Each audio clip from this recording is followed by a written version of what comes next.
Let's see, just mixing the epoxy here, getting ready to glue the fret inlays in. Just a two-part 15-minute epoxy, and then I add in some rosewood dust to color it so it's the same, and then just a little bit of brown dye also, so that way when it dries you can't even tell the difference between the edge of the inlay and then any glue line that might be there.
Let's see, now I'm just taking some excess epoxy and filling in any cracks or divots or spaces between the inlay and the route just to make sure everything's nice and smooth.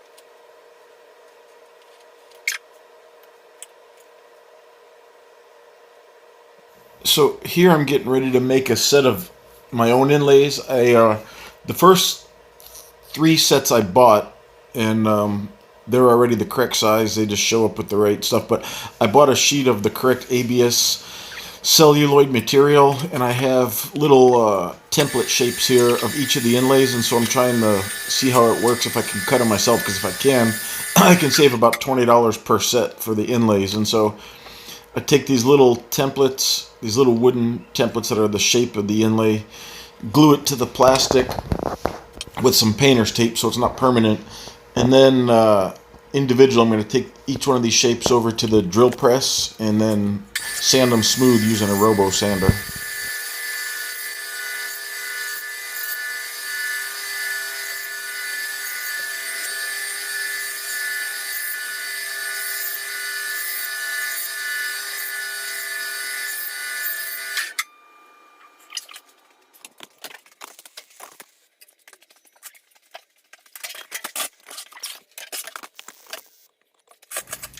So here's the Robo Sander. It's basically a template router. It's got a bearing on the bottom, so it rides along the template, and it only sands along the top edge where the plastic is, or where the celluloid is, so it sands it right to the edge of the template. It's a lot safer for small pieces like this as opposed to trying to stick your fingers that close to a router bit, moving at 20,000 RPM. But it works the same way like a template following router bit. It just instead it's a bearing template for with a sander plugged into the drill press, and it sands real easy. So you sand it right down to the size.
Now I'm just pulling the pieces off and then taking some sandpaper and sanding the fuzz off of the edges of each of the pieces, and then test them to make sure they fit, and they fit perfect. So from now on, I'll just be making my own inlays instead of paying $20 a set for them, because I think by the time you take the price of materials, they're probably about $1 from what it cost me to make them, and they look identical. When I put them in and looked at them after the fact, you can't tell the difference between the two. So I'll just be making them myself from now on, cheaper.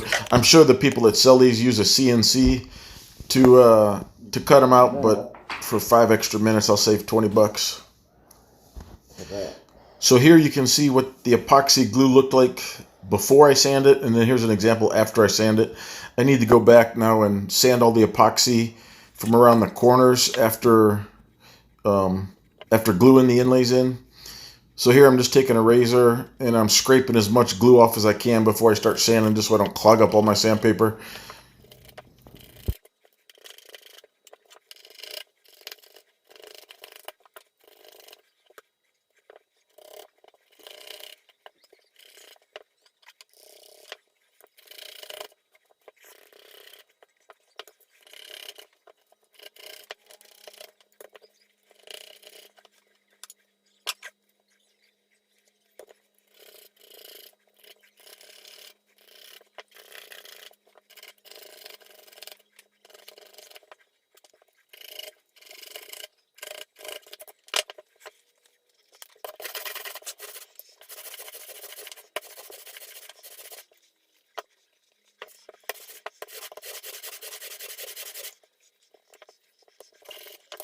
Once I got as much off as I can with the razor, I'll just take sandpaper stuck in the radius, that radius piece of wood there, that radius cowl, so that way it's sanding the correct radius as I'm sanding the glue off. And basically just sand it until it's perfectly smooth, there's no more glue showing, and then that's it.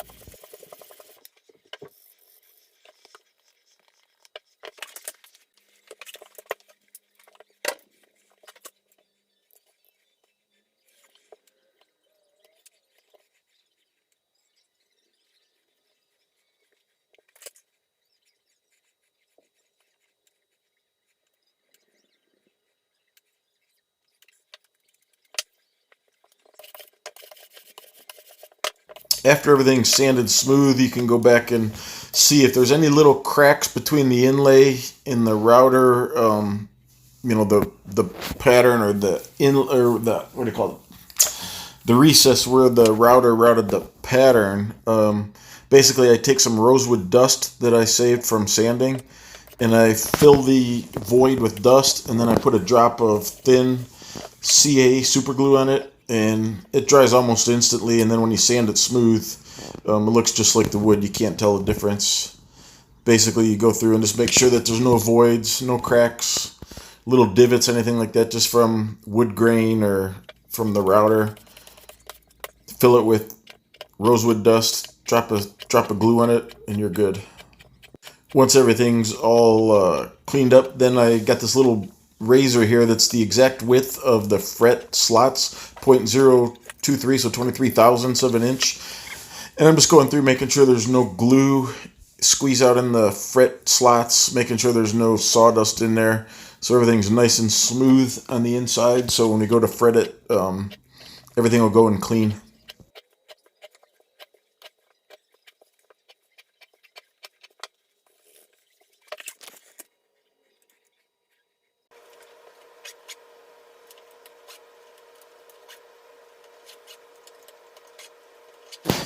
So here I'm just cleaning up the edges of the fret slots. I got a little gauge there that measures how deep each fret slot is, and each fret slot needs to be about 2 millimeters deep. And so I'll just make sure that the fret slot's deep enough so the fret tang doesn't accidentally bottom out if it's too short. Because the reason being is we cut the fret slots when the board was flat, and now we tapered the top, we radiused it, we sanded it, and then we put the inlays in, we sanded it again. So some of the fret slots might be a little too shallow. So this is just manually going in and making sure that they're deep enough, mostly around the edges, because in the middle, that's where the radius is the thickest, but on the edges is where it gets sanded down, and so there's potential to sand a little bit too much of the fret slot away, so you just need to go in there manually, deepen them a little bit, just make sure they're deep enough so it'll accept the fret.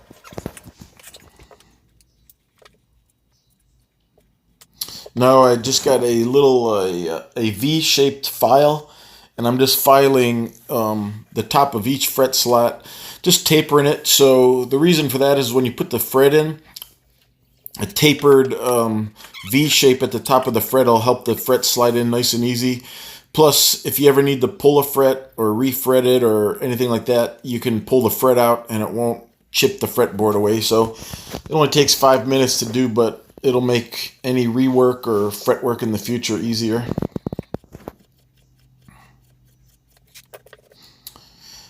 Then after filing them, then I'm going to go ahead and I'm just going to take some water and I'm going to paint each fret slot with some water, and so the water will wick inside and will swell up the edges where the frets have been cut, and that way it'll the fret slot will be swelled just a little bit, so when we go to press the frets in, it'll grab it just a little bit tighter and hold it in the place.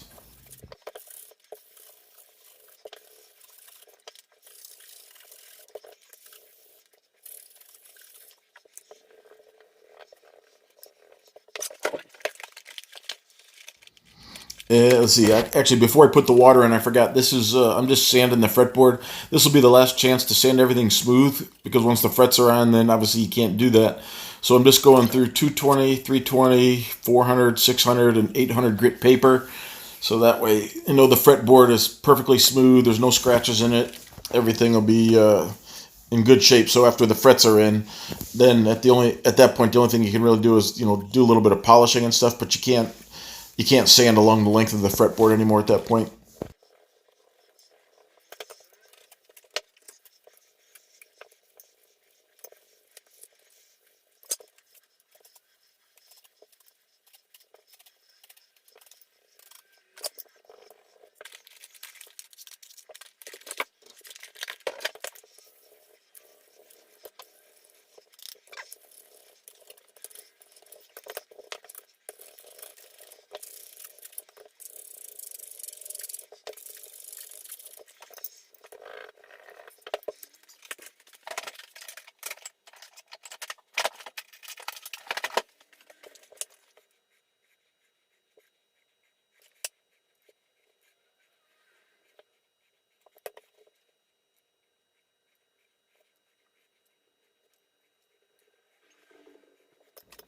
So here's just putting the water in the fret slots, just making sure to swell up each slot just a little bit, so when the fret goes in, it grabs nice and tight and holds good.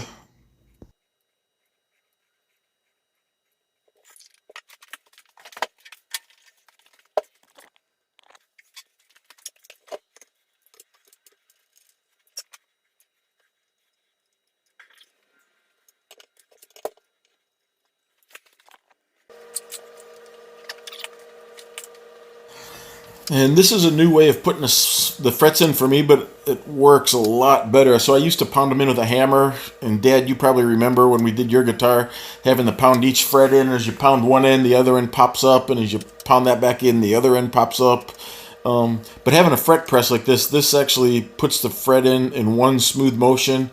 And it's perfect. There's no pounding. There's no fret popping up on the ends or the middle. So that little cowl in there is shaped to a 12 inch radius, and you just put the fret in the slot, and then you just push down on the press, and it pushes the fret right in and seats it perfect every time. No pounding, no end sticking up. So this will be my new way of doing frets from now on, but it really works well.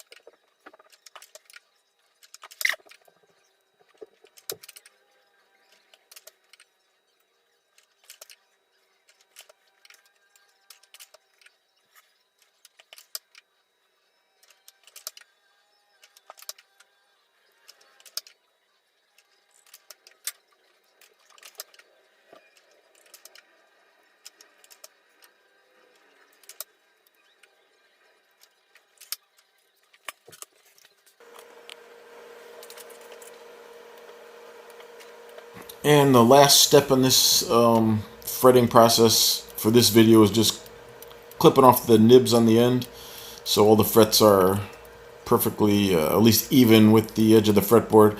Eventually I'll go back with a file and I'll file them all nice and smooth and flat, and then I'll have to put the binding on, and that'll be a different video. But for now I'm just trimming all the ends of the fret wire so it's even with the edge of the fretboard, and then that's it.